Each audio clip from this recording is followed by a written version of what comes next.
Bilt Rewards is a relatively new fintech company that lets you earn loyalty points by paying rent through its branded credit card. The startup is based in New York City and has raised $413 million at a valuation of $3.1 billion. The idea of creating a loyalty program for the US rental industry is the first of its kind, and Ankur Jain is the founder and CEO of Bilt. However, the truth behind the startup's business came to light when a recent Wall Street Journal article revealed that its partner underwriter, Wells Fargo Bank, was losing $10 million a month or $120 million a year on their partnership. Hi, and welcome to another episode of Dark Mode Digest, where we dive deep into today's most important topics in tech. In this video, we'll explore how Bilt got started, how its business model works, why Wells Fargo is losing so much money, and what the future holds for Bilt. Let's get into it.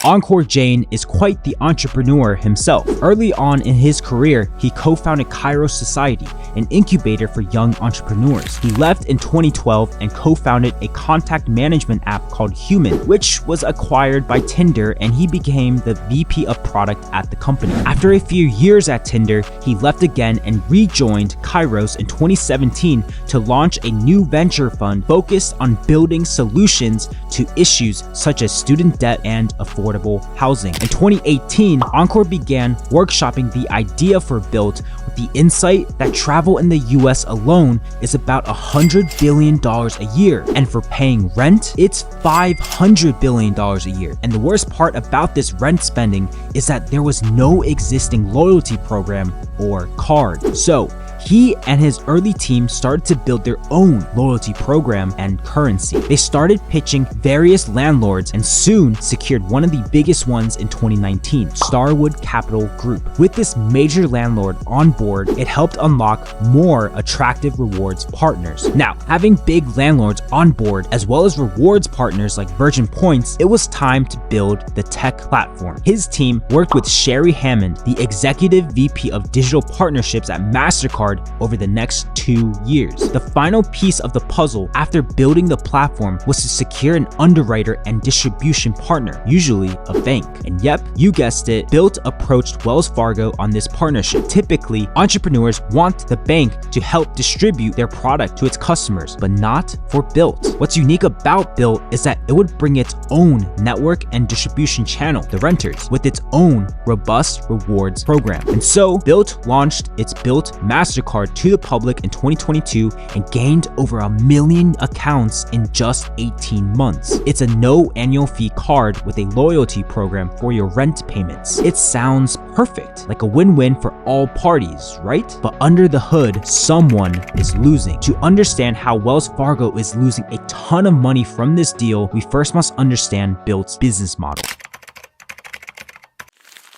Bilt has 5 key stakeholders: the customer or tenant, residential properties, neighborhood merchants, rewards redemption partners, and the underwriter, in this case, Wells Fargo. The customer benefits by building loyalty points and earning credit. Residential properties benefit because they give their tenants more ways to earn while generating new revenue on resident spend through neighborhood rewards programs. Neighborhood merchants benefit because they can connect with local residents and drive more spend to their businesses through the same neighborhood rewards programs. Rewards redemption partners benefit because they generate more revenue from Bilt members and can engage their existing members on a new category of rent and neighborhood spend. Wells Fargo benefits because it's a way to attract new customers to its other products, and this adds another revenue stream. Alright, so how does Bilt actually generate revenue? 3 main ways. First, Bilt makes money through interchange fees. This is a small fee that's applied whenever a person uses their card to pay for something. It's usually paid for by the merchant to accept the payment, whether it's a restaurant, grocery store,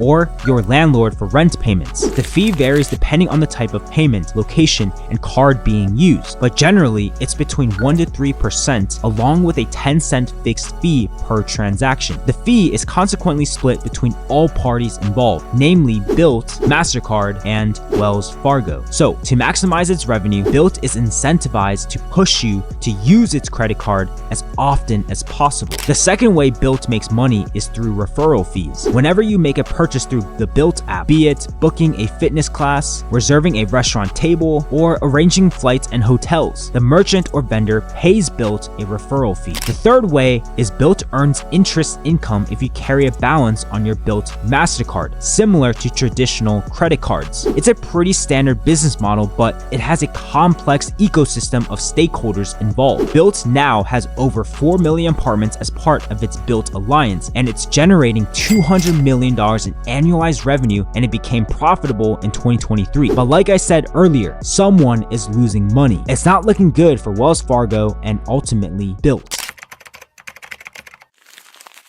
The Wall Street Journal's exclusive report suggests that Wells Fargo executives made projections on fundamental revenue streams that haven't yielded the results they hoped for. They expected more revenue from interchange fees and interest income, which hasn't materialized. For interchange fees, they expected around 65% of card purchases to be non-rent related, but the opposite turned out to be true, where the 65% of card purchases were indeed for rent. What this means is that the majority of Bilt card holders are only using the card for rent purchases and not much else. The credit card isn't being used as frequently, leading to lower interchange fees being accumulated. For interest on balances, Wells Fargo assumed 50 to 70% of card holders would carry a balance, but only 15 to 20% actually do. What this tells us is that Bilt MasterCard holders are generally more financially responsible, often paying their balances on time and being smarter about which credit card they use for purchases. This is good for consumers, but bad for the businesses involved. To make matters worse for Wells Fargo, it's also paying Bilt a 0.8% fee on rent transactions and $200 for each new account opened. It looks like Wells Fargo got the short end of the stick with this partnership. The partnership ends in 2029, and from the article, Wells Fargo is most likely not going to renew it. In fact, it's looking for ways to end the partnership early, as it's losing $120 million a year from it. Though Bilt's CEO Ankur Jain has responded to the article, saying that there are currently no plans to exit the agreement with Wells Fargo. He emphasized that the Bilt co-brand has brought new, high-value customers to Wells Fargo with an average age of 31 and a FICO score of 760. While Ankur seems to be right in his statements, it appears that these high-value customers are just consumers looking to game the system to maximize their rewards rather than sign up for other Wells Fargo products. So, how long can this partnership last? Let's look at what could potentially happen.